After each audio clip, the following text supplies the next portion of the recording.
حقني يا كريم بينا، صحيت الصبح لقيت عربيتي مسروقه من تحت البيت. الله، انتوا الاثنين عربياتكم اتسرقت في نفس اليوم؟ هو دكتور عصام برضه عربيته اتسرقت؟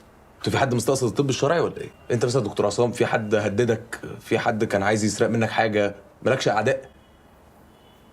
الاتنين دول. ليه يا دكتور عصام؟ ليه بتشخصن الامور؟ طب وانت يا دكتور حمدي بتتهم حد؟ لا طبعا، هو دكتور عصام ده استاذي. انا على فكره والله يا باشا نصحته ان احنا بلاش نبلغ يعني لما العربيه اتسرقت كده كده قلت له اللي فيها، بس هو ما سمعش كلامي. قلت له ايه؟ قلت له ربنا يعوض عليك. طب انت عايز ايه؟ انا كنت جاي لحضرتك في موضوع شخصي. شخص معانا؟ لا ده موضوع شخصي انا اه. طب اتفضل. اتكلم قدامهم. اه لا اتكلم. انا ابن خالتي كان بيودي بنته المدرسه على الموتوسيكل بتاعه، وهو